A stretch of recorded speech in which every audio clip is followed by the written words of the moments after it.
Bonjour mesdames et messieurs et bienvenue au webinaire d'aujourd'hui. Je vous rappelle que cette téléconférence est enregistrée. À ce stade, les participants sont en mode écoute seulement. Pour ceux d'entre vous qui êtes au téléphone et qui avez besoin de l'aide d'un téléphoniste au cours de l'appel, appuyez sur étoile 0. Les participants sur l'Internet qui ont besoin de soutien doivent se servir de la fonction de dialogue. Je cède à présent la parole à votre animatrice, Madame Maria Judd, directrice principale à la Fondation canadienne pour l'amélioration des services de santé. Maria Judd, merci et un bonjour chaleureux à tout le monde au téléphone. Alors aujourd'hui, nous vous présentons notre série sur appel de la campagne Meilleur Ensemble. Diffuser les pratiques innovantes régissant la présence de la famille en vue d'accélérer les améliorations de la qualité en santé. Je suis Maria Judd, directrice principale de la participation du patient et de l'amélioration de la qualité à la FCISS. Et je suis ravie d'être votre animatrice aujourd'hui pour la première partie d'une série où l'on tâchera de changer la notion de visiteur associé aux proches à titre de partenaire véritable dans l'amélioration de la qualité. Plus de 288 lignes de téléphone sont branchées sur le webinaire d'aujourd'hui. Tandis que je présente les conférenciers, veuillez prendre un instant pour vous présenter dans la boîte de dialogue. Dites qui vous êtes et d'où vous venez. Et dites-nous, au fur et à mesure, quelles sont vos questions, tandis que nous présenterons les exposés. Alors, la boîte de dialogue se trouve en bas, à droite de votre écran.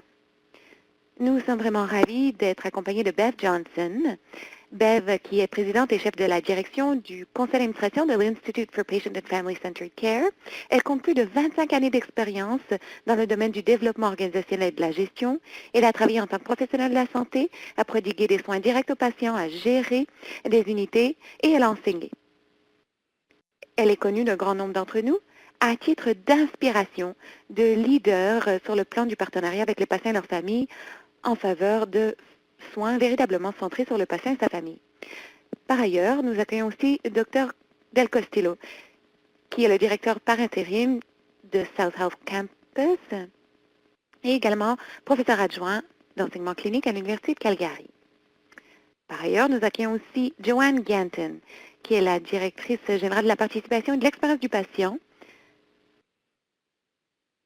à Alberta Health Services. Elle travaille avec une équipe d'experts conseils professionnels et d'experts en participation en vue d'engager l'organisation, les patients, les familles dans un parcours vers l'excellence des soins centrés sur le patient et sa famille. Nous accueillons aussi Angela Moran. Angela agit en partenariat avec des professionnels de la santé, offre des conseils sur la conception des politiques, l'amélioration de la qualité et l'élaboration de programmes à titre de patiente ressource depuis novembre 2011 à Kingston. Elle siège à la fois au conseil d'administration du Centre de cancérologie Southeast Regional et à l'hôpital général de Kingston. Et elle est également membre du Conseil consultatif d'Agrément Canada sur les soins centrés sur le patient. Elle est également formatrice de la FCISS pour le projet collaboratif Agir en partenariat avec les patients et leurs familles ici au sein de la Fondation. Et enfin, nous sommes accompagnés de Christine Maïka, qui est responsable de l'amélioration ici à la FCISS. Alors voici les objectifs de la séance d'aujourd'hui. Nous allons nous concentrer sur le changement de la notion de visiteurs associés aux proches afin de les voir davantage comme des partenaires de soins. Nous allons partager des études de cas provenant de Alberta Health Services. Nous allons décrire les tendances dans les hôpitaux du Canada en matière de politique de visite et envisager les étapes qui peuvent être entreprises pour établir des politiques favorables aux soins centrés sur le patient et leur famille. Nous allons investiguer comment la présence de la famille et ses politiques peuvent servir de mécanisme d'amélioration de l'expérience du patient et expliquer les avantages pour les patients, le personnel et la famille. Nous allons aussi vous présenter certaines meilleures pratiques partagées par des organisations qui ont déjà mis en œuvre des politiques favorables à la présence des familles. Nous allons aussi présenter des possibilités, des soutiens existants pour les organisations qui entament ce processus. Et nous entendrons parler de membres de la famille sur les différences qu'offre la présence de la famille. La FCISS est financée par le gouvernement du Canada et est engagée à améliorer l'accélération des améliorations en santé. Notre mission est d'accélérer la diffusion d'innovations éprouvées en aidant les organisations de soins de santé à adapter, à mettre en œuvre et à mesurer les améliorations dans les soins dispensés aux patients, la santé de la population et l'optimisation des ressources. Aujourd'hui, nous nous concentrons sur la diffusion des politiques innovantes en matière de présence des familles qui permettent d'améliorer les soins et l'expérience des soins. Nous reviendrons à la présence de la famille et le lien vers la qualité dans la deuxième moitié de l'exposé, après avoir entendu l'exposé du Alberta Health Services South Campus. Alors pour commencer, histoire qu'on soit tous au diapason, on aimerait partager cette définition avec vous. Les politiques et les pratiques favorables à la présence permettent aux patients, s'ils le souhaitent, plutôt de désigner un ou des partenaires de soins qui sont les bienvenus à l'hôpital 24 heures sur 24. Les éléments pratiques peuvent comprendre la famille telle que définie par le patient, déterminer les préférences concernant la participation de la famille à la planification des soins et à la prise de décision, et veiller à accueillir les familles 24 heures sur 24. Entre autres, la possibilité de participer aux tournées interdisciplinaires quotidiennes, aux changements de quart, aux codes et autres situations d'urgence. Alors, sans plus tarder, c'est avec plaisir que je cède la parole à Joanne Ganton et au Dr Colin Del Castillo afin qu'ils partagent leur expérience de cheminement vers les soins centrés sur le patient et sa famille et le rôle qu'a joué la présence de la famille en ce sens. Dr Del Castillo, bonjour et merci de nous accorder cette occasion de parler du travail réalisé par South Health Campus. Alors, le South Health Campus est un hôpital qui a ouvert en 2012. Et ainsi, une chose que vous entendrez au cours de notre exposé, c'est que nous avons pu commencer à partir de la case départ, ce qui signifie qu'on pouvait mettre en place des politiques et procédures favorables aux soins centrés sur le patient et la famille. Or, il n'est pas nécessaire de commencer à zéro. Alors, quelques renseignements sur South Health Campus. Il s'agit d'un site en développement de 44 acres. Il s'agissait d'un champ il y a quelques années et à présent, c'est un grand hôpital urbain. Nous avons 269 lits, 30 places de soins d'urgence. Je suis moi-même urgentologue. Nous voyons environ 65 000 personnes au service d'urgence annuellement. Nous avons 12 salles d'opération, d'assez grandes cliniques externes qui voient environ 530 000 patients par année, 2500 naissances, 3200 personnes en effectif, dont 180 médecins. Donc, vous voyez à la diapo l'image du campus lui-même. La première phase est en rouge, c'est ce qui est construit, et ce que vous avez en jaune, ce sont les prochaines phases. Ils ne sont pas encore construites. Donc, nous sommes un vaste hôpital urbain. Nous n'avons pas véritablement de spécialité, mais comme vous le voyez, nous avons une vaste gamme, un vaste éventail de services internes et externes. Donc, de la pédiatrie à la gériatrie, en passant par tout le reste. Comme je le disais un peu plus tôt, nous avons l'avantage d'avoir commencé à zéro. Nous avons pu inscrire les principes des soins centrés sur le patient et sa famille d'emblée. Donc, nous avons commencé par des forums sur la vision dès 2007-2008. Beverly Johnson y a participé et a joué un rôle fondamental dans la création de politiques et de procédures axées sur les CPF. Et d'ailleurs, on s'est beaucoup adonné à la participation citoyenne, ce qui était une idée formidable. On a constitué un conseil consultatif composé d'environ 30 personnes de la collectivité qui, dès 2008, ont fait partie du processus de planification. Et nous avons entendu dire haut et fort que les citoyens voulaient avoir voix au chapitre. Ils voulaient s'assurer que South Health Campus soit conçu de sorte que les SCPF soient un élément important des processus. Et évidemment, nous avons inscrit leur rétroaction et les principes sur les SCPF issus de la littérature scientifique dans la planification. Donc, le Conseil consultatif de citoyens a joué un rôle important en ce sens. Un grand nombre des membres de l'équipe des soins chroniques, entre autres, sont des gens dont la famille est atteinte de maladies chroniques et ont permis d'éclairer la conception de l'installation, non seulement les installations, mais également la culture de South Health Campus. Comme je le disais, Nous avons même fait participer les patients et leurs familles à la construction. On leur a fait visiter l'état d'avancement des travaux. On leur a présenté des maquettes. Entre autres, moi, je leur ai présenté des maquettes sur les services d'urgence. On a fait venir des membres du Conseil consultatif de citoyens dans des remorques, ainsi que des médecins, des infirmières. On a présenté des maquettes, des scénarios, et véritablement, l'impact du Conseil consultatif des citoyens était fondamental. Alors, voici ici notre salle de réception. Comme vous voyez, c'est vaste, un concept très aérien. On voulait que ce soit accueillant pour que les patients et les familles se sentent à l'aise. On voulait que les patients puissent circuler librement, que le personnel soit dans une zone un peu distincte à l'arrière. On a beaucoup de chambres privées car nos citoyens nous ont dit haut et fort, et d'autres membres de la communauté, que les patients préféraient des chambres privées. On a des stations d'alimentation, des genres de cafétéria pour les patients et les familles dans les unités. Une salle familiale dans les soins intensifs où les gens peuvent prendre leur douche et mettre leurs choses dans des casiers car ils sont souvent là pendant 24 heures. Par ailleurs, nous avons des salles de soutien ou d'observation où les familles peuvent rester en traumatologie 24 heures sur 24, 7 jours sur 7 si elles le souhaitent. Vous avez des postes de soins infirmiers décentralisés. Pour les soins intensifs, on a voulu avoir des salles vastes car souvent on a jusqu'à 15 à 20 membres de la famille qui sont présents. Et d'ailleurs, le canapé que vous voyez peut être déplié de sorte que quelqu'un puisse dormir dans la salle. Joanne vous parlera un peu plus tard aussi de la présence de la famille pendant les manœuvres de réanimation. Donc, on permet aux familles de rester dans la salle familiale ou d'être dans la salle de côte à gauche que vous voyez. Donc, de sorte que si les gens préfèrent être dans la salle familiale, ils ont quand même une fenêtre pour voir ce qui se passe dans la salle de traumatologie. C'est un bon endroit où faire un post-mortem aussi, si nous avons par exemple l'infirmière, la travailleuse sociale et le médecin sur place, donc on peut discuter librement avec les familles. Quelques caractéristiques de conception des SCPF qui nous ont permis de diffuser le message associé au SCPF.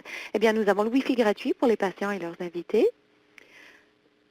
Nous avons tâché de fournir un service comme celui-là qui est assez essentiel dans la vie des gens. On a un laboratoire d'apprentissage et de simulation. On sert le plus possible de vrais patients. On a des kiosques d'orientation électronique. On a un centre de ressources pour le patient et la communauté. Il y a un YMCA qui est attaché à l'hôpital et au sein du YMCA, il y a un centre de ressources pour le patient et sa famille. C'est ce qu'on appelle le centre de bien-être. On a aussi une cuisine de bien-être au sein du centre de bien-être où on a des classes sur des cours sur une saine alimentation et on a aussi une zone de soins spirituels. Sur ce, je cède la parole à Joanne qui nous parlera de certains exemples précis, à savoir comment on a inscrit les pratiques SCPF dans nos activités à South Health Campus.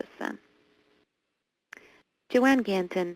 Eh bien, le docteur Del Castillo a déjà parlé du fait que nous avons inscrit les SCPF dans la conception, la construction et aussi l'embauche de South Campus. Mais comment a-t-on créé cette culture véritablement? Et comment l'a-t-on opérationnalisée? Alors, le campus est fondé sur 4 piliers et des principes directeurs qui sont à la base de toutes les relations ici à l'hôpital. Alors, vous le voyez ici, nous avons le bien-être, l'innovation, la pratique de collaboration et ensuite les soins centrés sur le patient et sa famille. Tout cela est intégré à tous les modèles de prestation de services et de soutien du campus, ce qui signifie qu'on crée une culture de la santé qui est conçue selon les désirs du patient et de sa famille, non pas du système de santé. On est très conscient de ça. On a, dans le cadre de la planification, inscrit les soins centrés sur le patient et sa famille d'emblée. Cela signifie qu'il a fallu se donner une définition claire et une bonne vision quant à ce que l'on souhaitait voir se produire à South Health Campus. On voulait que les pratiques des SCPF fassent partie des politiques régissant la prestation des soins. Et on voulait aussi former et orienter tout le personnel et les médecins avec cela à l'esprit, car nous voulions une mise en œuvre à l'échelle du site, et ce pour tous les patients, pour tous les prestataires et pour toutes les interactions, ici à South Health Campus. Une des clés de la mise en œuvre réussie de la présence de la famille et des CPF est sans doute attribuable aux lignes directrices sur les pratiques favorables au SCPF. Je vais mettre en exergue ce qui concerne surtout la présence de la famille et aussi la liaison avec la famille, une fonction de liaison avec la famille en cas de réanimation. Donc, ces lignes directrices, ces directives ont permis d'éclairer comment mettre en œuvre les SCPF et leurs pratiques. Il s'agissait de la base, car ça a donné les attentes au personnel afin qu'ils comprennent les tenants et aboutissants des SCPF. On ne les a pas appelés politiques, on les a appelés lignes directrices ou directives, de sorte que les équipes cliniques puissent créer l'environnement le plus approprié pour leur population de patients. Alors, la pratique la plus importante que nous avons mise en œuvre à South Health Campus concerne la présence de la famille. On a changé notre perspective quant à ce que signifie une visite pour le patient. C'est ce que nous a dit le Conseil consultatif des citoyens dans le cadre des premières consultations. Le Conseil nous a dit qu'il voulait que ça fasse partie de ce nouvel hôpital. Alors, qu'a-t-on envisagé lorsqu'on a parlé de présence de la famille? Eh bien, on l'a dit dès le début, les familles et les piliers du soutien du patient sont des membres essentiels de l'équipe soignante et ne sont pas perçus comme des visiteurs de passage dans la vie des patients. J'estime que la présence de la famille est un catalyseur formidable qui peut véritablement faire avancer la culture des soins centrés sur le patient et sa famille. C'est-à-dire que cela permet de véritablement concevoir la famille d'une nouvelle manière à titre de partenaire de soins à part entière. Nous avons toujours des heures de visite, mais elles s'appliquent aux visiteurs et non aux membres de la famille du patient ou aux soutiens principaux du patient, tels que définis par lui. Et donc, il ne s'agit pas simplement de permettre aux membres de la famille, aux soutiens principaux, de dormir à l'hôpital, bien que nous ayons construit des installations avec ça à l'esprit. Il s'agissait d'accueillir les membres de la famille à titre de véritables partenaires de soins, car comment peut-on envisager que les membres des familles soient des partenaires de soins s'ils ne sont pas présents? Donc, nous accueillons non seulement les membres de la famille et les aidants naturels principaux dans les unités actives, mais ils sont aussi accueillis aux soins intensifs, dans les cliniques externes, dans les manœuvres de réanimation, dans les salles de réveil, et ainsi de suite. Donc, lorsqu'on a commencé ce cheminement en 2010-2011 pour élaborer les lignes directrices elles-mêmes, on voulait que le concept de la présence de la famille et que la visite soit plus ouverte. On savait que c'était déjà une pratique émergente, mais on voulait s'assurer de véritablement comprendre quels étaient les besoins de nos patients et de nos familles et les besoins de nos cliniciens, tandis qu'on abordait ce virage vers une pratique plus ouverte.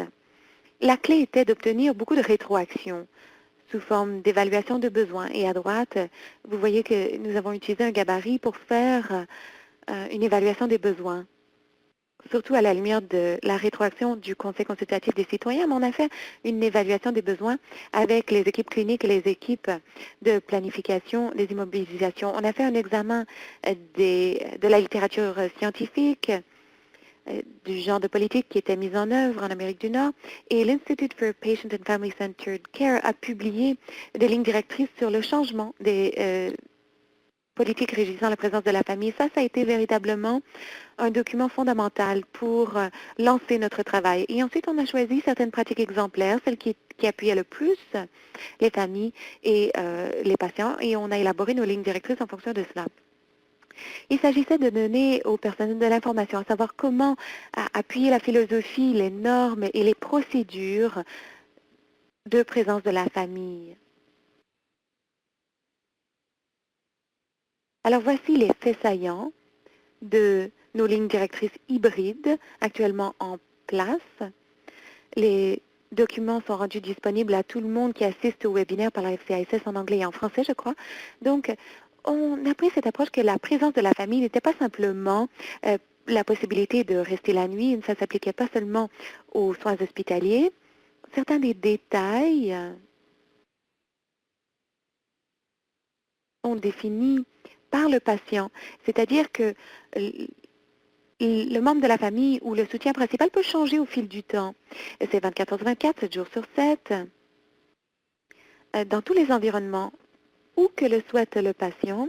Et nous avons aussi prévu la sécurité du patient dans les directives elles-mêmes, car cela, évidemment, devait être une priorité fondamentale si l'on voulait accueillir les familles. C'est ce que nous ont dit d'ailleurs les familles comme les prestataires. Et ensuite, vous voyez que nous avons la directive sur les visites de visiteurs.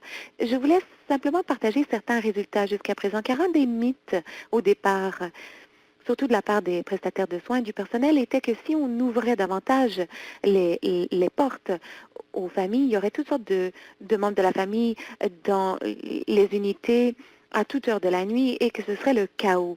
Eh bien, c'était un mythe au final qu'il fallait déboulonner. Alors, les résultats à ce jour, pour vous donner une petite idée, nous montrent que il n'y a qu'environ 4 à 7 des patients qui ont un membre de la famille qui loge la nuit.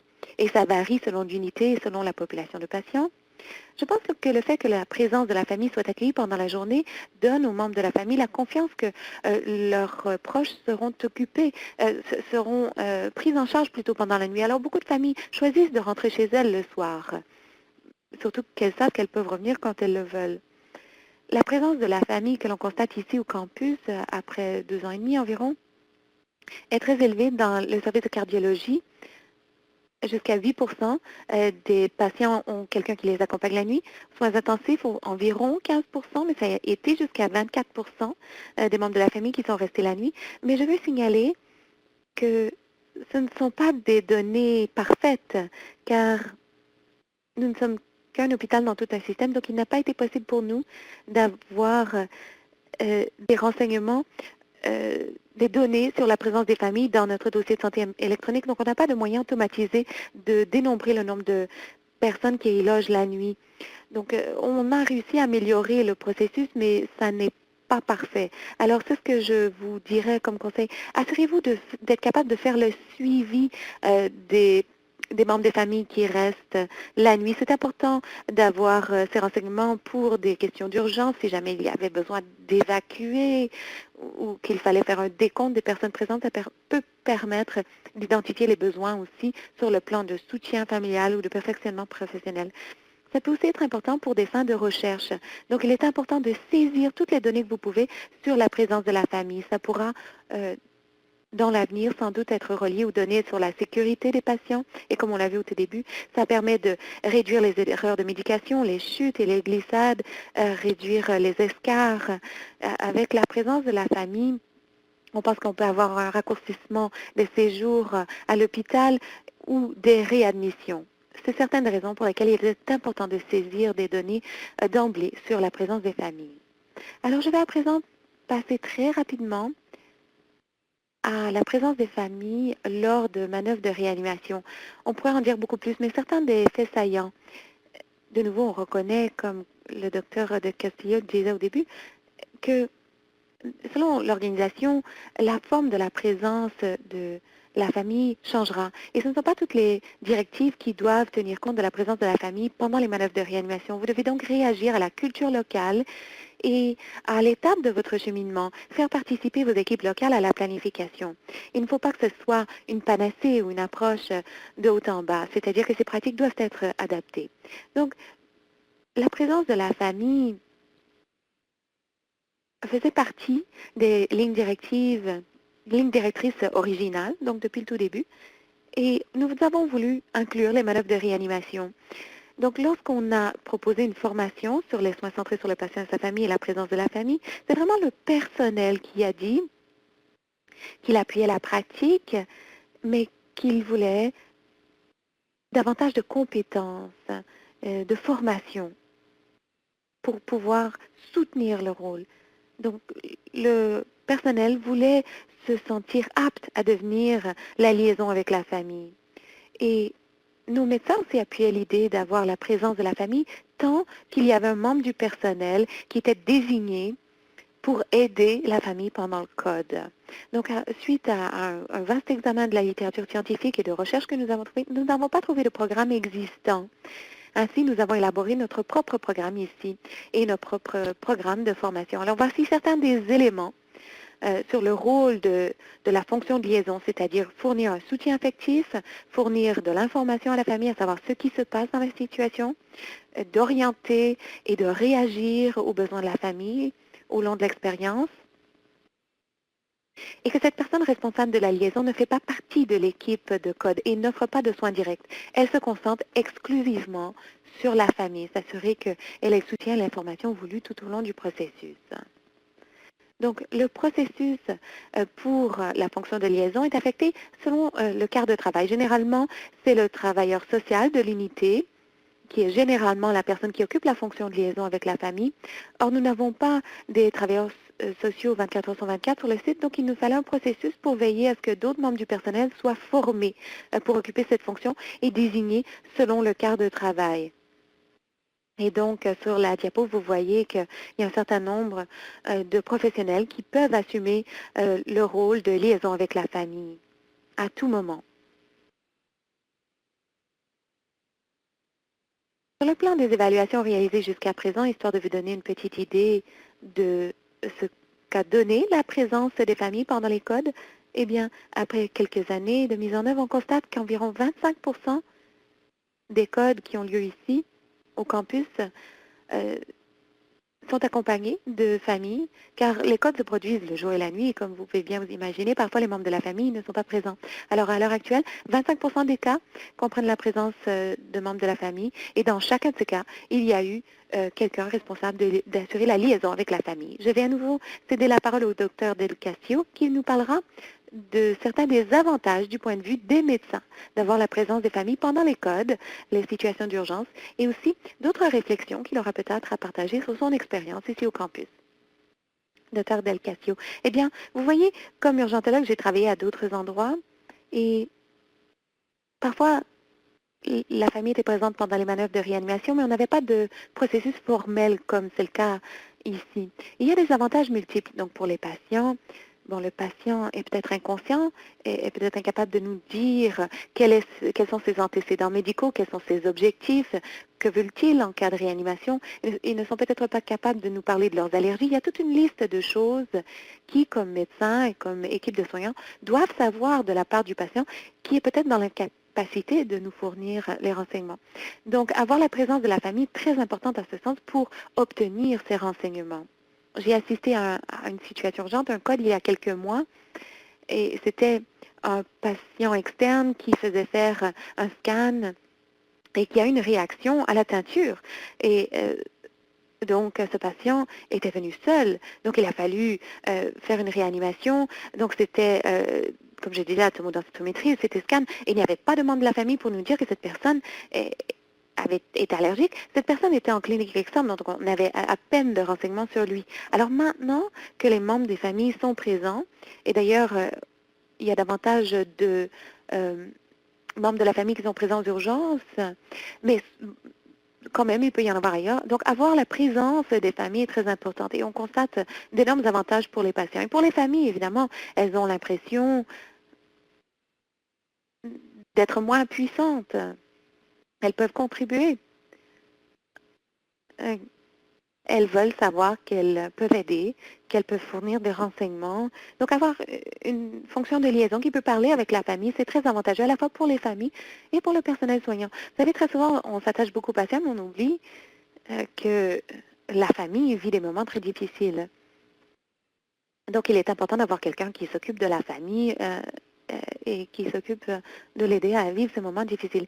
Bon, comme le personnel soignant, je le disais, ça nous donne beaucoup de renseignements, d'autres sources, et surtout lorsque vous êtes dans des situations qui menacent la vie, des petites bribes d'informations peuvent faire toute la différence pour le patient.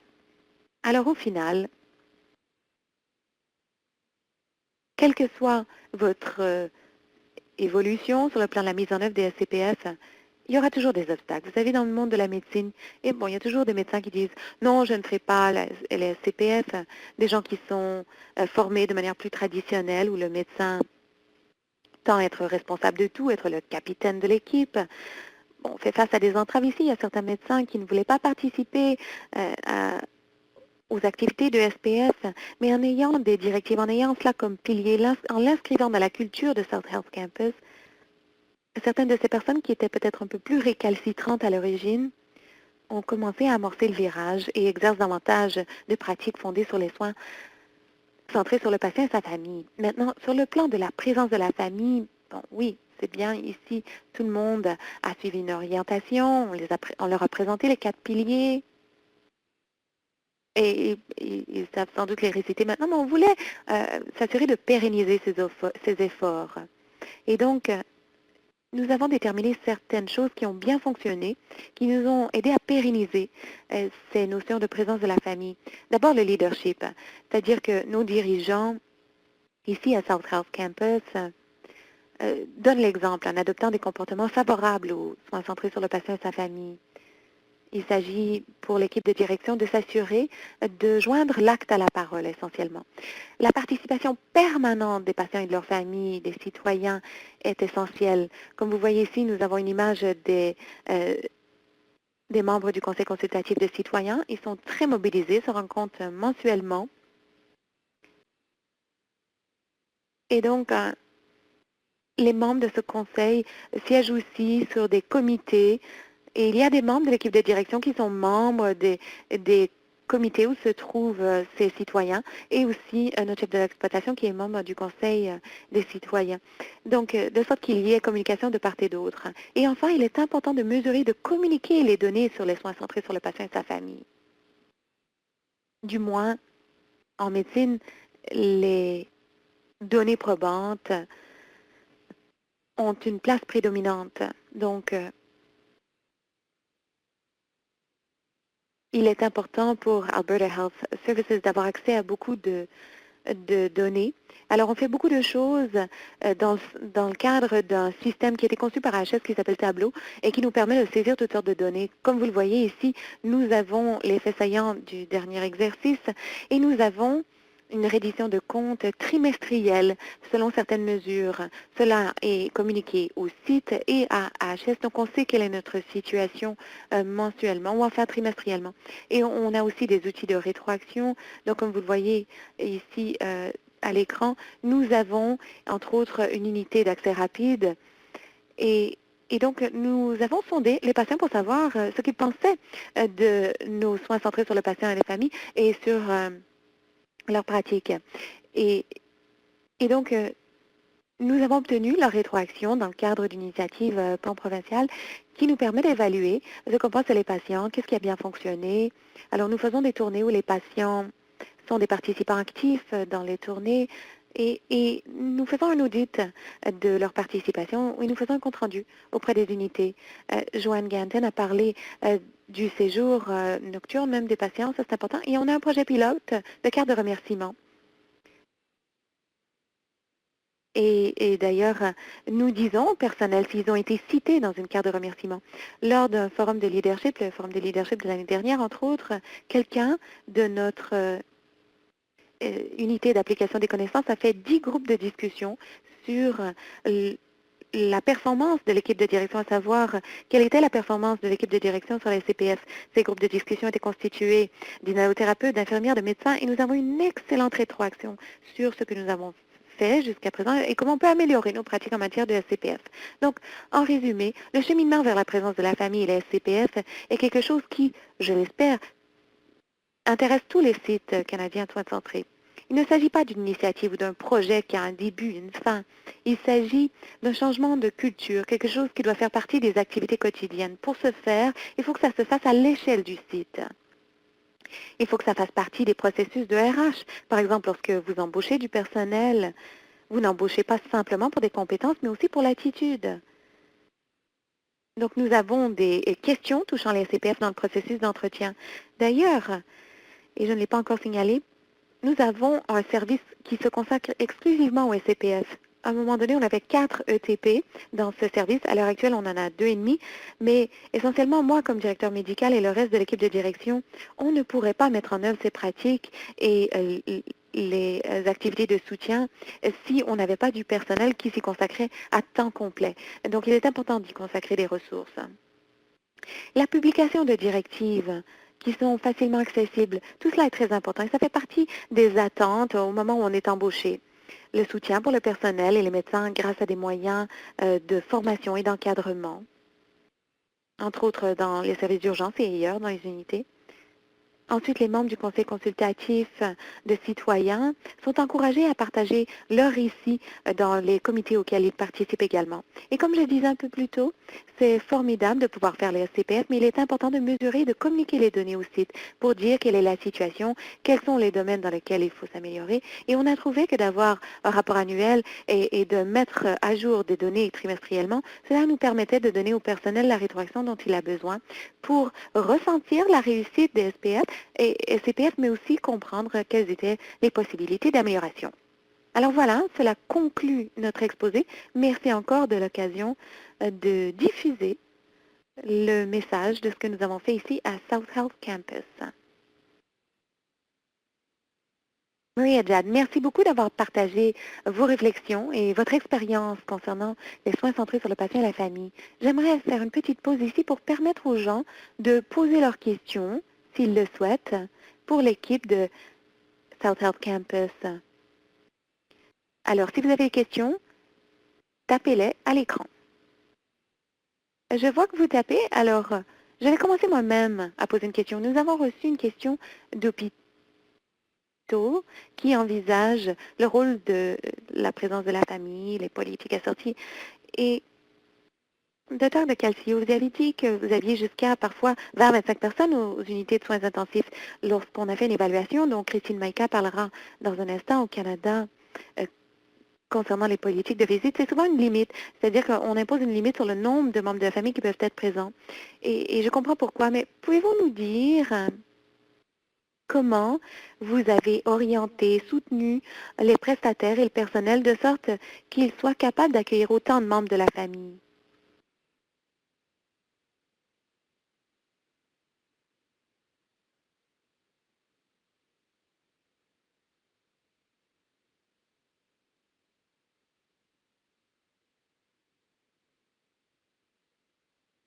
Madame Ganton, docteur Del Casio, avez-vous quelque chose à dire à ce propos? Vous nous entendez? Vous nous entendez? Voilà, vous pouvez parler. Docteur Del Castillo. Eh bien, nous avons eu l'avantage, en raison de la nouvelle infrastructure, de pouvoir créer des pièces suffisamment grandes pour accueillir autant de membres de la famille. Évidemment, si la pièce est plus petite, qui est peu privée, c'est difficile d'accueillir autant de proches du patient. Donc, ça a été plus facile à faire ici. Mais essentiellement, il s'agit d'évaluer la situation. Parfois, il n'est pas possible d'avoir autant de membres de la famille présents, auquel cas, on fait un échange, c'est-à-dire que vous avez toujours un pilier de la famille présent et dans d'autres situations, bon, il s'agit de quelqu'un d'autre. Soit vous faites un échange parmi les membres de la famille, ou alors dans d'autres situations, vous avez plus de membres de la famille, selon le scénario clinique en question. Et bon, par ailleurs, quand on a créé le site, on a évalué divers scénarios avec l'équipe de simulation. On a pu déterminer quels sont les endroits de l'hôpital qui pouvaient accueillir beaucoup de membres de la famille, quelles autres zones n'étaient pas très propices à l'accueil d'autant de familles. Alors, on a pu s'exercer à l'avance. Oui, Jad, merci. C'est très utile. Bon, c'est important de savoir comment on peut accueillir autant de patients, quels sont les résultats de ce genre de situation. Quelques autres questions qui nous sont acheminées. Une qui nous vient de Tegan King, qui nous remercie de l'exposer. Elle s'interroge à savoir quel est le processus de précision, le processus de décision, pardon, concernant l'espace physique.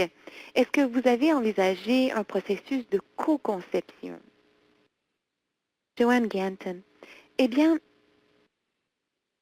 vous avez la conception du projet existe depuis bien avant que le docteur De Calcio et moi-même soyons présents, mais ça faisait partie du mandat de l'architecte. C'était perçu comme une pratique exemplaire dans un nouvel hôpital, un hôpital moderne, d'avoir la possibilité d'accueillir les familles. Donc, un des avantages pour les patients et les familles, c'est que ça change l'atmosphère globale de l'hôpital. Lorsque l'équipement, le personnel sont un peu séparés des patients et des familles, c'est-à-dire que les patients et les familles sont dans les aires publiques plus calmes. Et le concept de séparation des patients ou du personnel et des familles, c'est que si on déplace un patient des urgences à une autre unité, ils sont déplacés dans des endroits privés, ne sont pas déplacés dans les corridors publics. Donc, ça maintient davantage de dignité pour le patient. Évidemment, les membres de la famille peuvent accompagner le patient en coulisses, donc de sorte qu'ils peuvent rester ensemble à l'extérieur des zones publiques, histoire de respecter la vie privée et la dignité des patients. Donc ça faisait partie du mandat qui avait été confié à l'architecte. Bien, merci beaucoup, Joanne. Et je vois d'autres questions. Continuez de taper vos questions. Si nous n'avons pas le temps d'y réagir, nous le ferons par la suite. Nous ferons circuler les questions aux personnes à qui elles s'adressent et elles pourront y réagir par la suite. Mais je veux quand même prendre une dernière question avant de passer à notre prochain exposé. Alors, une question de Lisa Harnthornwaite. Comment les lignes directrices sont-elles communiquées aux patients eux-mêmes, à savoir que les membres de leur famille sont les bienvenus et peuvent loger la nuit? Joanne Ganton, je suis heureuse de vous retrouver en ligne, Lisa. Alors, les directives elles-mêmes, les documents eux-mêmes sont des documents internes. Or, nous avons un feuillet d'accueil de la famille qui est rendu disponible à toutes les familles lorsqu'elles se préparent, par exemple, à la chirurgie, lorsqu'elles s'adonnent à une évaluation préopératoire. Donc, on espère que les familles reçoivent ces documents à l'avance, de sorte qu'elles savent bien avant d'arriver à l'hôpital qu'elles sont les bienvenues. C'est également disponible sur notre site web dans la rubrique concernant les visites et l'accueil des patients et des familles. Si vous n'êtes pas informé au préalable, à présent, il y a souvent une orientation, c'est-à-dire qu'un membre du personnel explique au patient ou à la famille, si elle est présente, quelle est la bienvenue, quelles sont les installations prévues à cette fin. Donc, tout cela fait partie du processus d'accueil.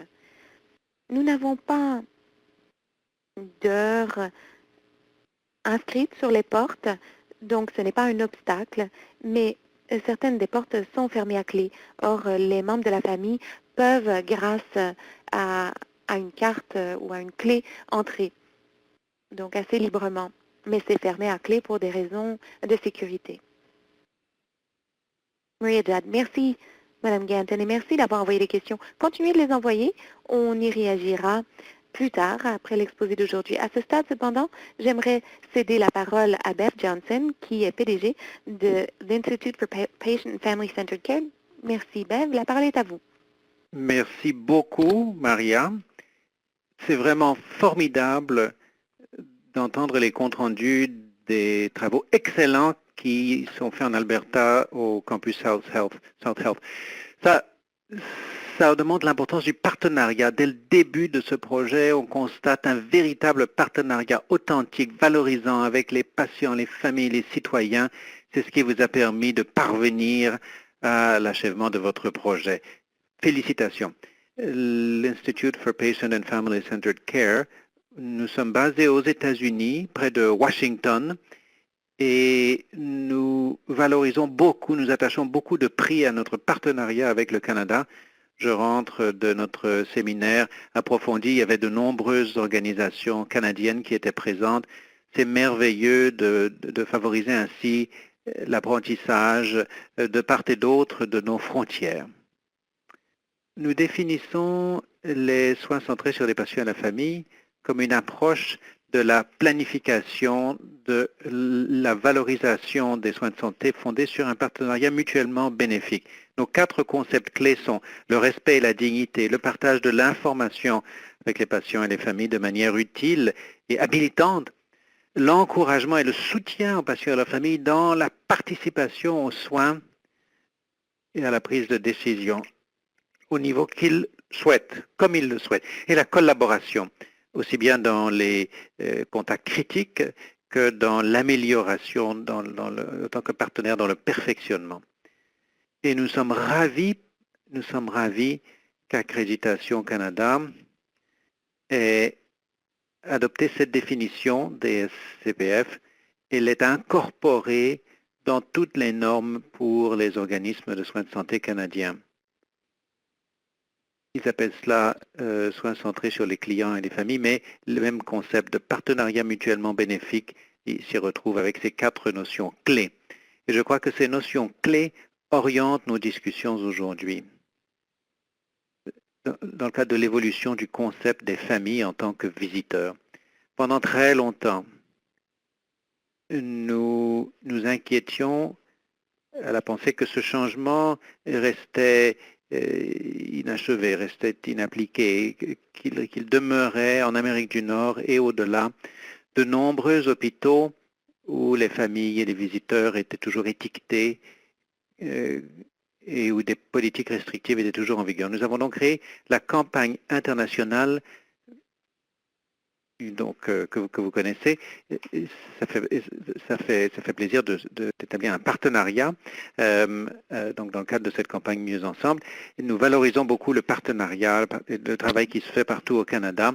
Nous le partageons en fait aux États-Unis, nous le faisons connaître aux États-Unis afin d'inspirer les travaux qui s'y font. En juin 2014, nous avons lancé officiellement la campagne internationale en vue de changer le concept de famille en tant que visiteur dans 1000 hôpitaux d'ici 2017. Et il faut prendre garde. Quand on essaie de changer la culture d'une organisation, les termes sont très importants. Donc cette campagne ne vise pas à favoriser les visites ouvertes ou les visites sans restriction, parce que ça étiquette quand même les patients, plutôt les familles, les proches comme étant des visiteurs. Si on veut favoriser la présence des patients, une sécurité avec une qualité accrue, la présence dans les soins, il faut approcher, inclure les proches des patients d'une façon différente. Donc, il y a peut-être une subtilité qu'il faut comprendre, mais beaucoup de gens considèrent que s'ils ont des visites illimitées, s'ils adoptent un politique de visites illimitées, ils ont fait ce que l'on attendait d'eux. Mais ce n'est pas cela. Cela ne suffit pas. Quand on étiquette les familles comme étant des visiteurs et qu'on leur impose des restrictions, cela compromet leur capacité de participer pleinement à la planification des soins, à la prise de décision et au processus relatif aux soins. Certains d'entre vous savent, je vois des amis sur cette merveilleuse liste de participants au webinaire aujourd'hui. Ma mère a 102 ans et elle est en très bonne santé, elle est très alerte, c'est donc un bienfait, mais lorsqu'elle est à l'hôpital ou dans le rayon des urgences, elle a besoin de l'aide d'un partenaire de soins, que ce soit moi, l'un de mes frères ou quelqu'un d'autre dans notre famille, définie au sens large. Et je ne me considère pas comme une visiteuse. Mon rôle n'est pas d'être une visiteuse, c'est d'être une partenaire de soins, de l'aider dans ses soins. Alors si on étiquette les familles comme étant des visiteurs, des gens qui ne sont pas des initiés des soins de santé comme nous, ils ne comprennent pas qu'ils ont un rôle très important à jouer, les proches, dans les soins, dans la transition de l'hôpital au foyer et dans les soins communautaires. Je crois qu'il y a beaucoup notamment dans les pratiques infirmières et médicales, il y a un engagement envers la pratique fondée sur les données probantes. Or, il n'existe absolument aucune donnée probante qui ne permet de conclure qu'il est judicieux d'assimiler les familles à des visiteurs et de restreindre leurs visites. Ce que nous pouvons dire toutefois, c'est qu'au contraire, l'élimination des politiques de visite contraignantes et l'encouragement du personnel, ça c'est très très important, d'encourager le personnel à apprendre à accueillir les familles, à collaborer avec elles, à établir un partenariat proactif avec les partenaires de soins définis par le patient, comme étant les personnes qui vont l'aider dans ses soins, dans les décisions relatives à ses soins. Pour les dirigeants qui participent à cet appel. Il s'agit d'une décision intelligente au plan de la gestion. Cela peut vous aider à améliorer l'expérience des soins, à réduire les risques et à améliorer les transitions de soins.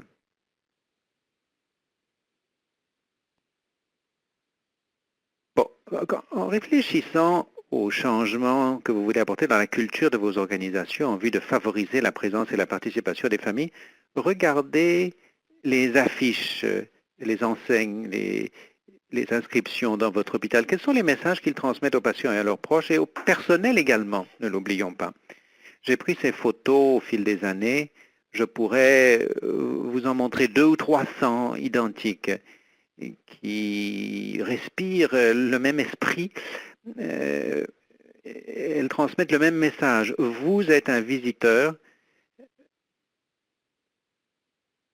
Quand j'ai visité récemment un hôpital aux États-Unis avec le chef des services infirmiers et un autre membre du personnel, ils nous ont dit, on a commencé, d'abord on a déposé toutes les affiches évidentes, et puis on s'est rendu compte qu'il y avait de nombreuses inscriptions subtiles qui ne transmettaient pas un message d'accueil.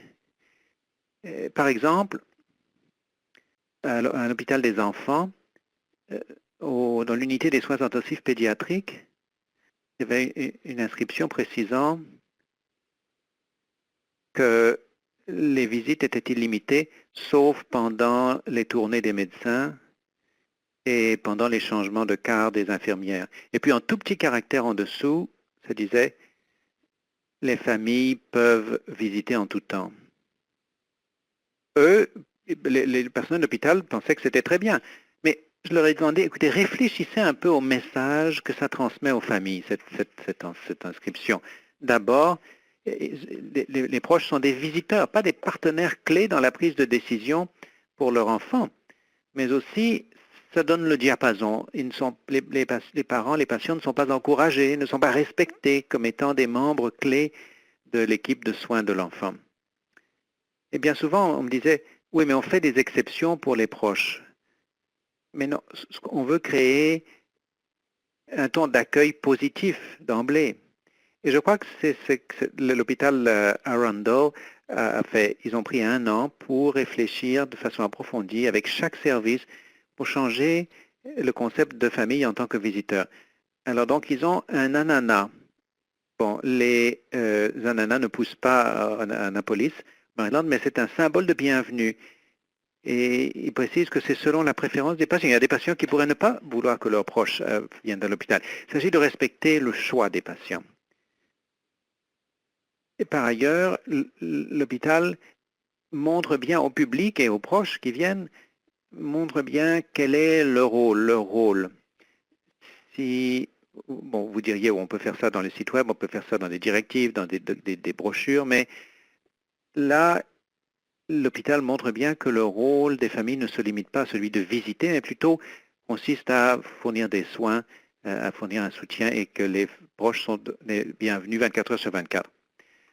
Voilà donc un hôpital des enfants qui est et qui prend l'initiative donc d'accueillir. Il n'est pas question de visiteurs. Il y a des conseils pour établir un partenariat. Quand on parle de l'équipe de soins, il est dit vous êtes le membre le plus important de l'équipe de soins de votre enfant. Puis ensuite, il parle des médecins, des infirmières, des inhalothérapeutes, etc. Voici un autre sentiment d'accueil dans 2 autres hôpitaux. L'hôpital à droite avait autrefois tout un tableau montrant les heures de visite. Et maintenant, il est dit simplement bienvenue, bienvenue au service de North. Alors donc les soins centrés sur les patients et les familles consistent à travailler avec les patients et leurs familles plutôt que d'agir à leur place. C'est une définition très simple, mais je crois que c'est bien l'esprit de ce que nous évoquons aujourd'hui. On ne peut pas travailler avec les familles si elles sont exclues des unités cliniques, si elles n'y sont pas admises. Lorsque ma mère a été hospitalisée il y a 1 an, elle est très alerte, mais après une intervention d'importance et prenant des médicaments, des antidouleurs, elle avait des difficultés à participer à ses soins et à se rappeler des choses. Je pouvais donc prendre des notes et lui en parler lorsqu'elle reprenait ses esprits, et ce aurait été moi peut-être moi qui assurerait la continuité pour la transition au foyer. Quand, quand vous y songez, ce changement de politique et de pratique pour mieux respecter les préférences du patient et pour accueillir la présence, la participation de la famille, c'est indispensable pour tous les concepts fondamentaux des SCPF. Il s'agit de respecter les patients et leurs familles, leurs préférences, de partager l'information, c'est-à-dire de mettre les patients et les familles dans une position où vous pouvez partager les informations. En les accueillant explicitement, vous encouragez leur participation active, comme Maya Judd l'a dit au début. Il est considéré comme étant des partenaires pour la santé et la sécurité, la qualité et la sécurité. En les accueillant, sans imposer de règles qui régissent cette relation, vous montrez aux proches des patients que vous collaborez avec eux et que ce sont des partenaires avec qui vous changez les politiques et les pratiques. Aux États-Unis, dans l'American Hospital Association, nous avons réalisé une étude récente, un état des lieux sur l'inclusion du patient et de sa famille dans plus de 1500 hôpitaux. Et là, il y a des données qui sont très importantes, très utiles, qui viennent de paraître. On peut également lire ça dans une revue médicale britannique. Cet article pourrait être une ressource pour vous tous. Dans les hôpitaux ayant un accès illimité des familles et des partenaires, dans toutes les unités, contrairement à l'accès limité ou inexistant de certaines unités, le score de satisfaction du HCA-CPS est supérieur de 3 points. C'est énorme. Les scores de satisfaction des patients sont supérieurs lorsqu'il y a un accès illimité des familles. On pourrait entrer dans les détails beaucoup plus subtils, mais il s'agit donc d'une étude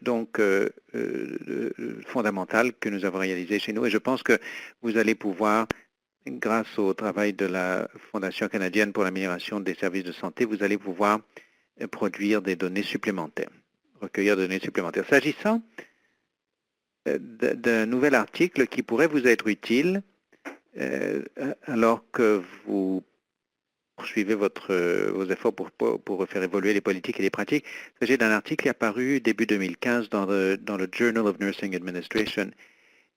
Il y est évoqué un processus de changement de culture et de la culture et des pratiques. C'est dans un centre médical universitaire à Durham, en Caroline du Nord.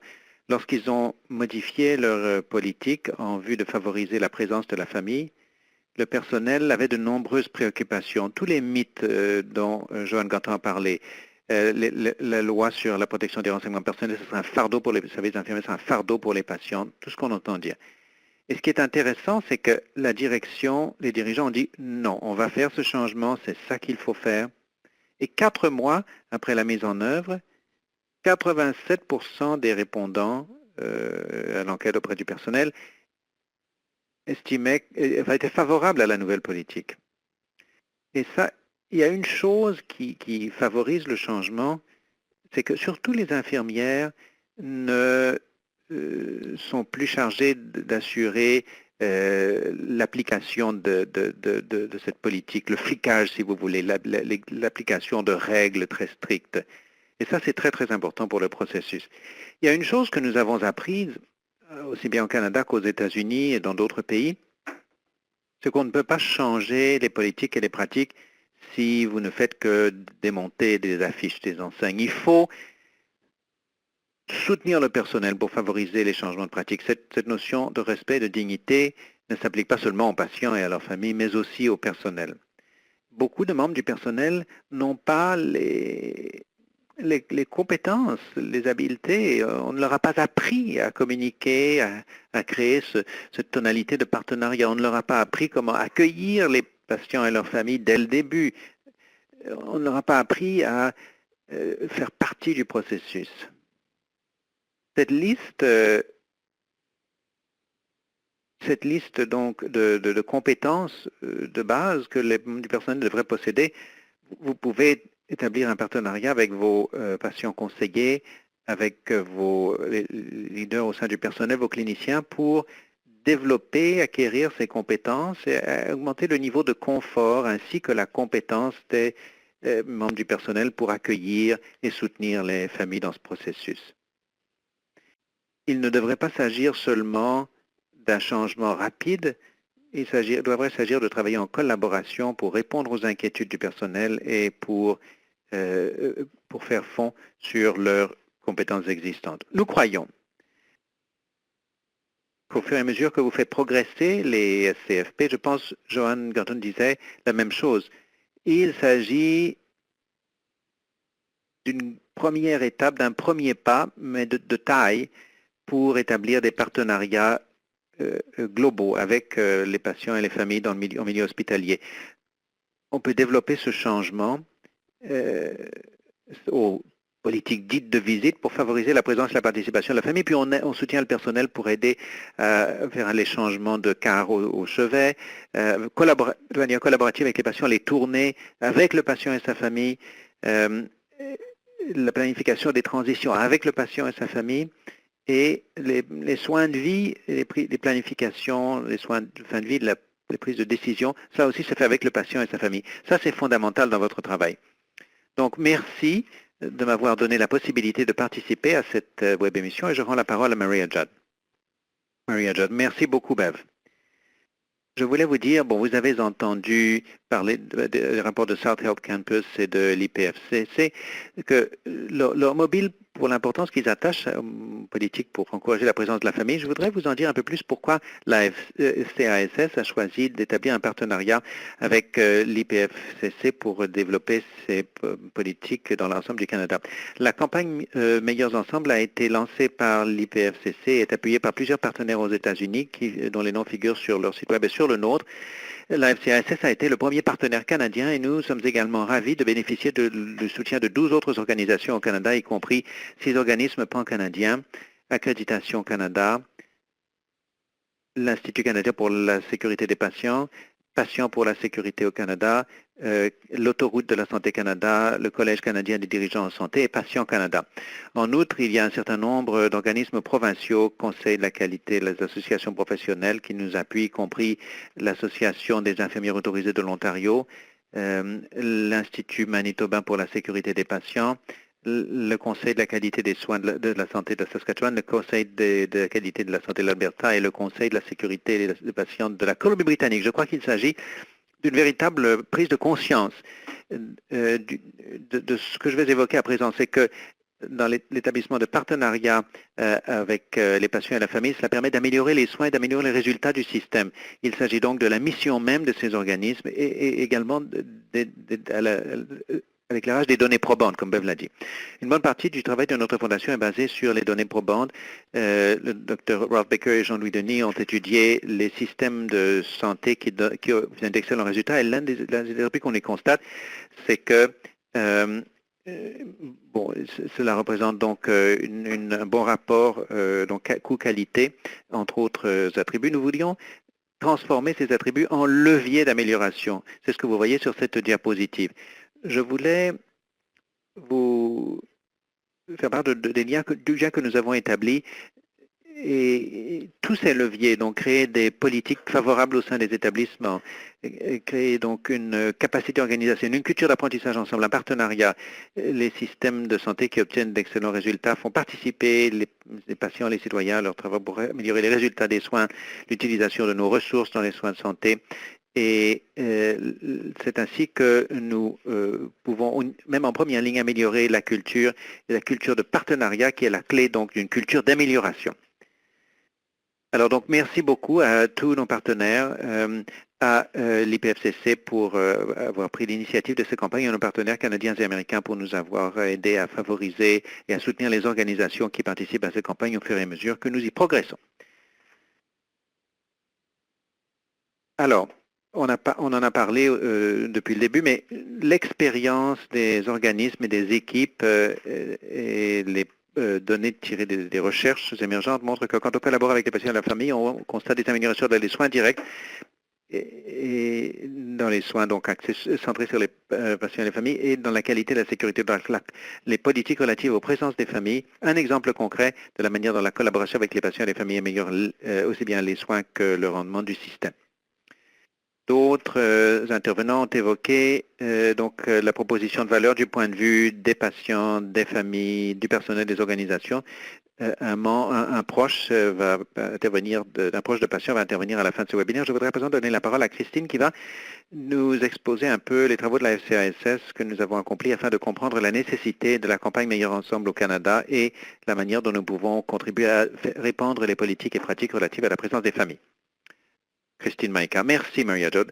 Au tout début de notre partenariat avec l'IPFCC, nous voulions mieux comprendre l'opinion et les points de vue des Canadiens, aussi bien dans le secteur de la santé que dans le grand public.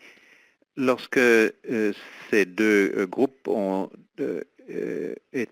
lorsqu'on a présenté à ces groupes une définition de la présence des familles, 9 Canadiens sur 10 y étaient favorables, aussi bien dans le secteur de la santé que c'est bien au sein du grand public. Nous avons voulu reconnaître que, Bev Johnson et John Ganton ont évoqué certaines des appréhensions des fournisseurs de santé qui sont bien réelles quant à leur perception et quant aux inquiétudes qu'ils éprouvent. Par exemple, trouver un équilibre afin d'éviter d'importuner et de stresser les patients avec des visiteurs indésirables, trouver des moments opportuns pour que les proches participent aux soins et veiller à ce que des ressources suffisantes soient consacrées à la gestion de ce changement. Les méthodes adoptées de cette étude nous avons entrepris une étude de base pour mieux comprendre les politiques relatives aux visites au Canada. Nous avons adopté déjà une méthodologie qui a été utilisée dans une étude de 2012 sur les politiques régissant les heures de visite dans l'État de New York. Nous avons choisi d'étudier des hôpitaux de soins actifs et en général les unités de soins médicaux généraux et de chirurgicaux, puisque c'est là que la plus grande partie des soins sont dispensés. Nous avons utilisé une base de données existante de l'ICIS intitulée « Votre système de santé en détail ». Nous avons recensé les hôpitaux classifiés comme étant de grande taille. L'ICIS utilise des hôpitaux relativement semblables afin de les classer comme étant de grande taille. Cette classification est basée sur le volume de patients et la complicité de leurs besoins de soins, non pas sur le nombre de lits. Nous avons réalisé donc ce sondage sur le terrain entre février et avril 2016. Ce rapport paraîtra la semaine prochaine, le 10 novembre, et je vais vous en donner un bref survol des résultats initiaux. Vous voyez donc la question au début. Quel est l'état des politiques favorisant la présence des familles et des proches? 114 hôpitaux de soins actifs représentatifs de toutes les provinces et territoires se conformaient à la définition des établissements de grande taille. Dans certaines provinces et territoires où il n'y avait pas de grands hôpitaux, nous avons utilisé donc un hôpital de la catégorie suivante. Alors donc dans les territoires notamment du Nord, nous avons utilisé des hôpitaux de taille plus petite. Donc, les données ont été revues par des examinateurs afin de mieux comprendre l'ouverture des politiques de visite ainsi que la disponibilité et l'utilité de la communication. Ces facteurs ont été évalués à l'aide de 10 des feuilles de pointage sur 10. Les hôpitaux ont reçu 2 scores allant de 0 à 10 au niveau de l'ouverture des politiques de visite et puis au niveau de la disponibilité de l'utilité de la communication sur le site Web. S'agissant de l'ouverture, il s'agit par exemple des heures de visite, de l'heure du jour suggérée pour les visites et des indications de souplesse par rapport aux heures de visite. La disponibilité et l'utilité de la communication, nous envisageons donc le nombre de personnes qui sont autorisées à visiter le patient en Ramadan, s'il y a des instructions relativement aux enfants, visite des enfants et des instructions relatives au lavage de mains. Alors, globalement, nous avons constaté que les politiques de visite sont peu homogènes dans les hôpitaux canadiens, allant de très accueillantes, c'est-à-dire 24 heures sur 24 et 7 jours sur 7, à pas du tout accueillantes. Dans certains cas, il y avait 2 heures de visite autorisées. Et les visites en matinée et en soirée sont souvent limitées. Et ce serait là une possibilité de mieux accueillir les patients et leurs proches les familles des patients à cette heure-là. Il existe des politiques libérales et souples, mais qui ne sont pas courantes et leur mise en œuvre peut varier selon l'hôpital. En fait, beaucoup d'hôpitaux dans notre étude, donc 23%, utilisent des termes comme ouvert, 24 heures sur 24, en tout temps ou flexible. Toutefois, il est important de montrer qu'il existe une certaine confusion à l'égard des familles. Il n'est pas toujours évident de savoir si les visites ouvertes, flexibles, signifient que des visites au-delà des heures de visite sont permises. Une dernière observation, les informations affichées sur les sites web de l'hôpital donnent peu d'indications aux familles et aux autres visiteurs.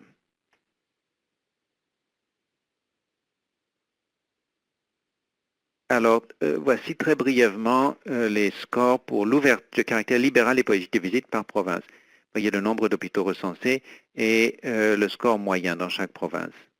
Vous verrez que la moyenne est de 4,64 sur une échelle de 0 à 10.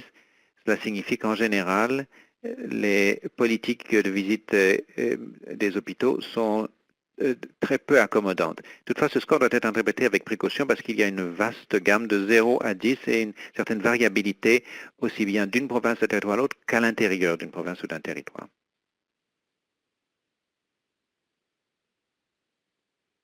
Alors, la ventilation des hôpitaux par score, 2 hôpitaux ont obtenu un score parfait de 10, ayant des politiques de visite très accueillantes.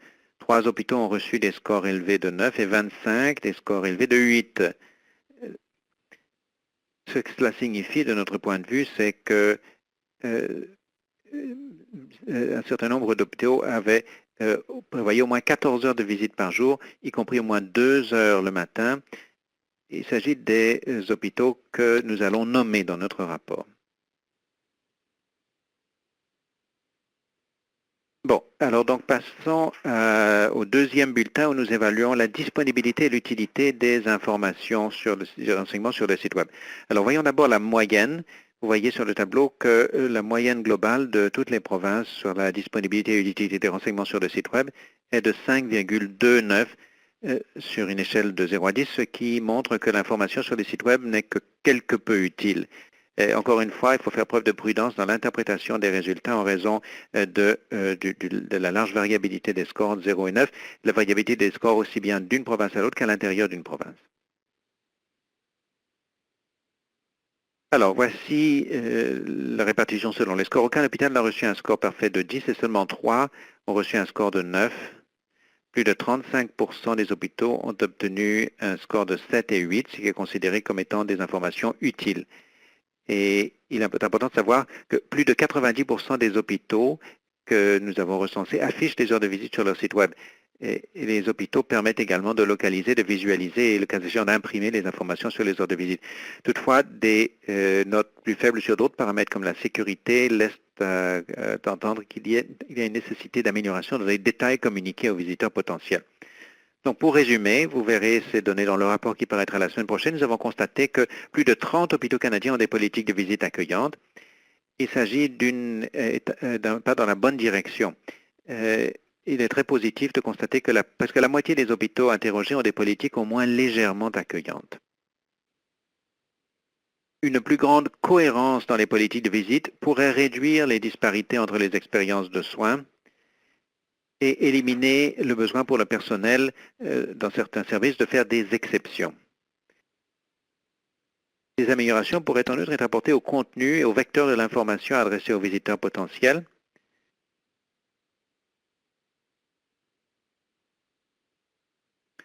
Maria Judd, merci beaucoup Christine Maïka. Vous trouverez davantage de détails sur cette approche au niveau des politiques sur les visites dans les hôpitaux. Ce rapport sera disponible la semaine prochaine. On va réfléchir à ce que nous venons d'entendre, c'est la possibilité d'améliorer la manière dont nous communiquons si l'on considère les heures de visite, parce que c'est l'état actuel, la façon dont c'est exprimé, mais ce que nous voulons encourager, c'est l'adaptation, l'adoption, la diffusion des politiques de présence des familles et donc soutenir l'accueil des proches comme partenaires de soins. Donc, nous sommes très heureux de travailler avec l'IPFCC et nos autres partenaires dans le cadre de cette campagne en vue de convaincre les hôpitaux assouplir leur présence relative aux visites, mais plus généralement de mettre en place des politiques relatives à la présence des familles. Si vous avez des questions, vous pouvez les saisir dans votre boîte de dialogue. Je voulais également revenir à une question précédente qui nous est parvenue.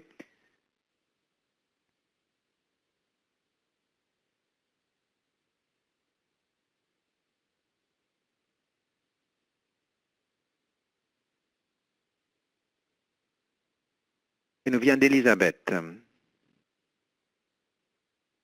Alors donc, elle demande, est-ce que Joanne ou Bev, pourriez-vous communiquer votre expérience sur la façon d'incorporer les préférences culturelles des patients dans les soins? Est-ce que vous avez des expériences, des leçons, vous avez tiré des leçons sur votre expérience?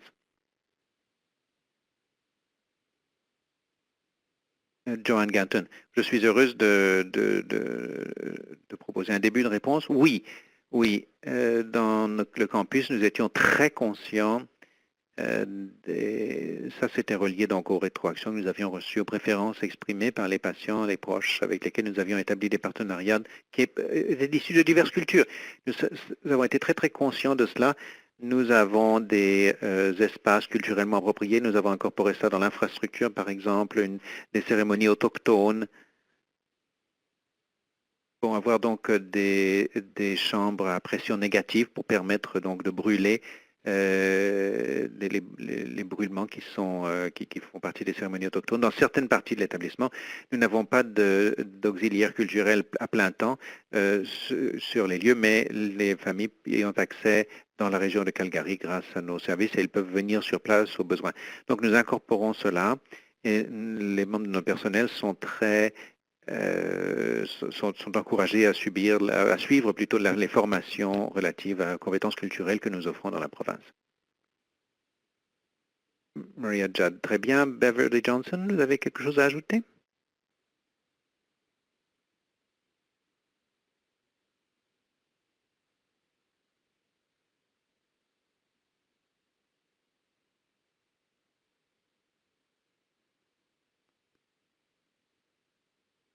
Bon, on reprend Maria Judd. Alors, nous allons donc parler de la campagne Meilleurs Ensemble et des possibilités donc de partage d'expériences, poser des questions, profiter des leçons d'autres organismes qui sont à d'autres stades de leur progression dans le cadre de la mise en œuvre et de l'application de politiques visant à favoriser la présence des familles. Je rends la parole à Christine Maïka.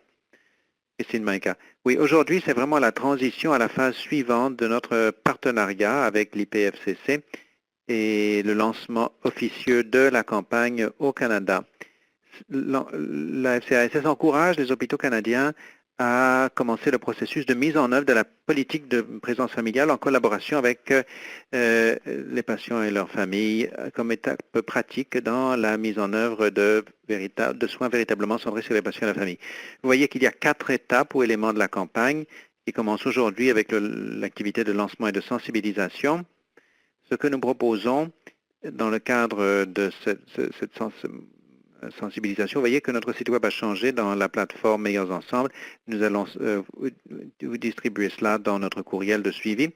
Nous avons donc un nouveau contenu pour site web qui a été élaboré. Nous avons une vidéo qui figure sur notre site web qui fait pour la promotion de la présence familiale et des avantages pour les patients et les fournisseurs de soins. Nous avons également lancé une campagne publicitaire. Vous l'avez peut-être remarqué dans certaines publications comme Longwoods et Hospital News. Et notre étude de référence sera disponible sur notre site web le 10 novembre. Dans le cadre de notre sensibilisation, bon, je vais passer. Alors, donc, il est important de parler donc de l'engagement. Ce que nous voudrions obtenir, et vous trouverez ça sur notre site web, vous verrez qu'il s'agit d'un engagement progressif. Donc, peu importe où vous en êtes dans votre progression, au tout début, nous inviterions les organismes à prendre les mesures au niveau du leadership, examiner la politique. Si vous vous êtes déjà engagé à le faire avec votre direction, avec le personnel, avec les patients, les familles, nous vous encourageons à continuer de le faire. Ce qui nous amène au point 2, élaborer une politique sur la présence de la famille qui permet aux patients désignant plusieurs partenaires de soins qui sont les bienvenus à l'hôpital 24 heures sur 24. Puis au-delà de cela, passer au point 3. Et ceci s'applique surtout aux personnes qui ont mis en œuvre la politique de présence de la famille, Nous souhaiterions donc nous intéresser beaucoup à l'aspect de la qualité. John Ganton, Bevan Johnson nous ont proposer des données qui montrent que ce genre de politique améliore la qualité. Nous voudrions approfondir cela avec les personnes qui s'intéressent à approfondir donc l'aspect de mesure. Donc notre soutien prend notamment la forme d'une trousse de changement. John Ganton a parlé donc de la sélection des meilleures idées, des meilleures ressources. Nous nous sommes efforcés de procéder ainsi. Nous avons mis au point une trousse de changement qui se fonde sur certains principes de gestion du changement et d'amélioration de la qualité, ainsi que toutes les ressources excellentes qui figurent sur le site web de l'IPFCC. Nous avons réuni ces ressources dans une trousse de changement qui propose un soutien, un processus progressif, étape par étape. Il s'agit d'un changement de culture. Cela ne se fait pas du jour au lendemain, mais nous espérons que la structure sera favorable à ceux qui entreprennent de mettre ce changement en œuvre. Donc, vous en êtes au premier webinaire. Nous avons un deuxième webinaire qui aura lieu au mois de février, et nous mettons actuellement au point des études de cas et afin de mieux faire comprendre en quoi consiste la présence des familles telle qu'elle est appliquée dans différents milieux. Et enfin, au fur et à mesure que nous approchons du début 2016, nous allons mettre au point un réseau en ligne. Il s'agit d'un réseau dans lequel nous accélérons l'amélioration des services de santé en mettant en contact des personnes qui travaillent à des priorités communes reliés à la qualité. Donc, ce sont des principes apprentissage par tous, enseignement par tous. Il y aura des appels d'affinité où chacun pourra donc évoquer des obstacles communs ou des succès communs sur lesquels vous voudriez échanger des éléments. Et nous attendons avec beaucoup d'intérêt de co-animer et de faciliter ces web émissions, plutôt ces appels d'affinité. Nous vous communiquerons davantage d'informations au fur et à mesure que nous mettons ce programme en œuvre et nous vous encourageons à visiter notre site web qui vient donc de passer à la phase suivante du processus. Alors, je vais à présent donner la parole à Angela Morin, qui va nous faire part de son expérience au niveau de la présence de la famille et nous présenter donc la possibilité de trouver un champion au sein des organisations pour obtenir l'adhésion et le soutien. Angela, à vous. Angela Morin. Bonjour tout le monde. Les présentations m'ont beaucoup intéressé et tout le travail qui se fait dans les SCPF, c'est vraiment une source d'inspiration. Moi, je crois en l'adage que les gens oublient peut-être ce que vous avez fait, mais ils n'oublieront jamais les sentiments que vous leur avez aspirés. Donc, fermez les yeux.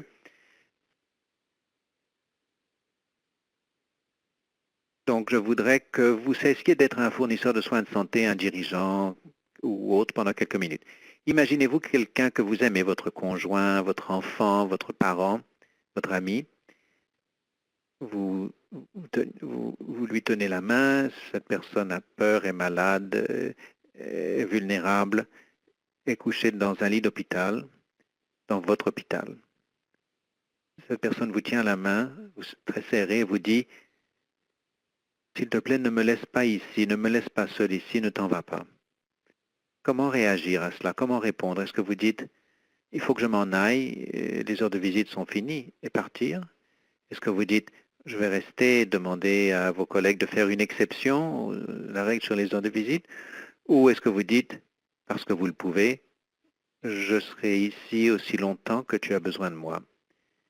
Se débarrasser des heures de visite restrictives, mettre en œuvre une politique de présence des familles centrée sur les patients et leurs familles, c'est une affaire de compassion, de respect des souhaits des patients, de respect des relations des patients, afin de permettre aux proches d'être présents aussi longtemps que les patients en ont besoin.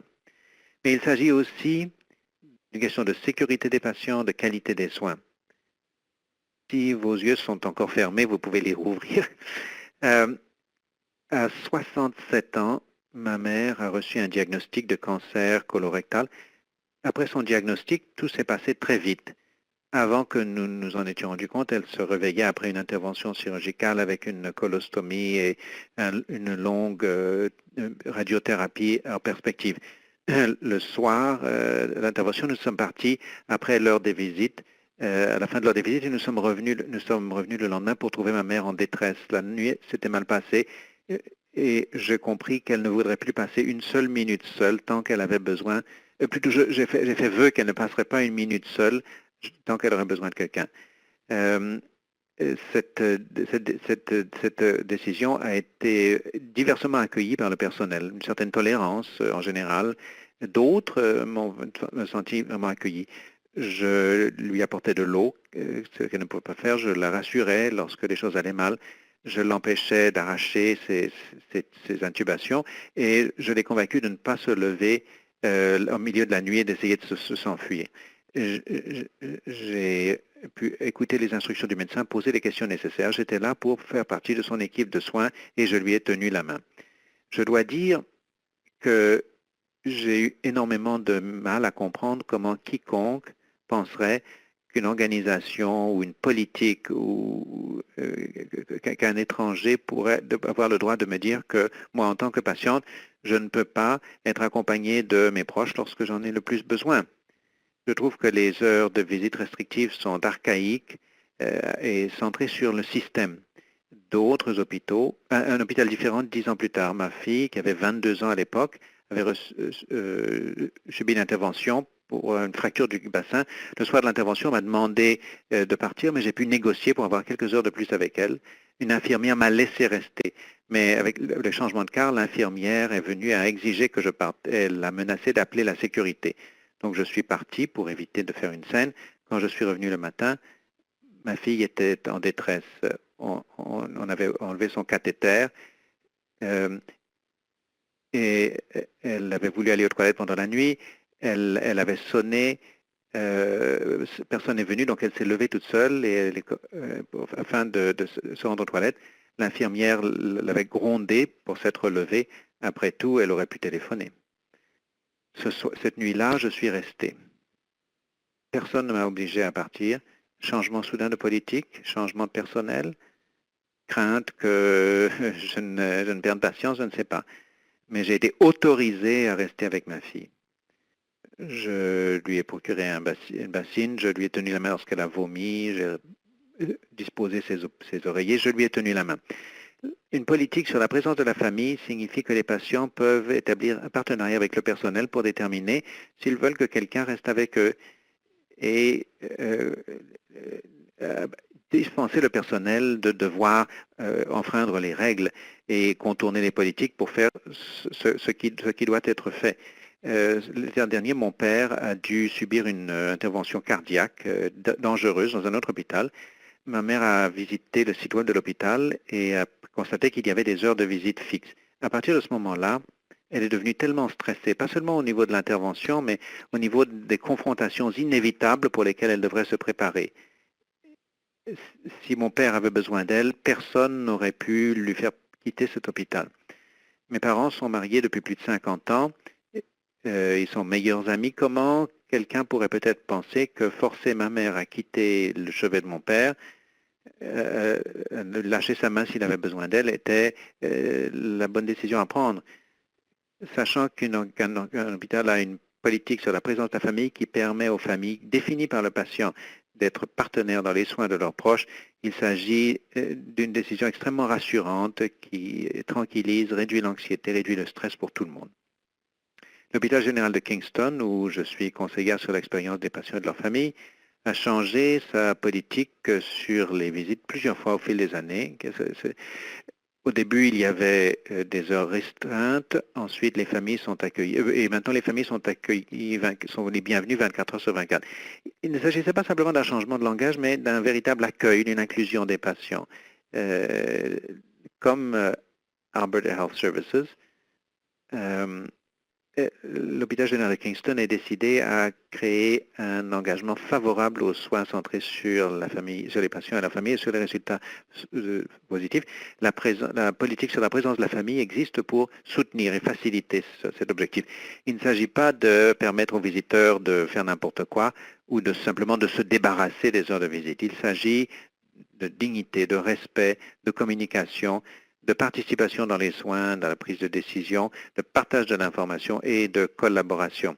Il s'agit de changer la notion des familles qui, de visiteurs, deviennent partenaires dans les soins, quelle que soit l'heure du jour ou de la nuit. J'espère que les hôpitaux vont emboîter le pas à la campagne Meilleurs Ensemble. Elle propose des stratégies éprouvées pour sensibiliser le personnel et faire évoluer les politiques. Et pour ceux qui éprouvent des difficultés à tenir l'adhésion, cette campagne fournira soutien, données et arguments. Il y a des champions qui ont déjà l'engagement nécessaire pour faire aboutir ce changement. La campagne Meilleurs Ensemble est là pour aider et le moment d'agir, c'est maintenant parce que nous sommes bel et bien meilleurs ensemble. Merci beaucoup de m'avoir donné la possibilité de participer à cette web émission.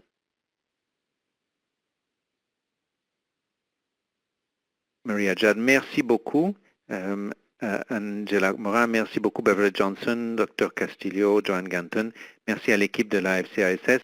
Je n'ai rien à ajouter. C'est formidable, Angela Morin. C'est exactement pour cela que nous sommes effectivement, c'est pour toutes ces raisons que nous sommes meilleurs ensemble. Donc, nous vous remercions pour votre participation et nous avons hâte de poursuivre cet entretien et de collaborer avec vous partout au pays pour améliorer les soins pour tous. Vous verrez à votre écran un sondage, un questionnaire. Si vous avez quelques instants, veuillez prendre le temps d'y répondre. Il nous aide beaucoup dans la planification de nos programmes. Voici qui conclut la séance d'aujourd'hui. Merci d'avoir été des nôtres. Nous vous souhaitons une bonne continuation. La téléphoniste. Mesdames et messieurs, votre téléconférence est terminée. Merci pour votre participation. Vous pouvez à présent raccrocher.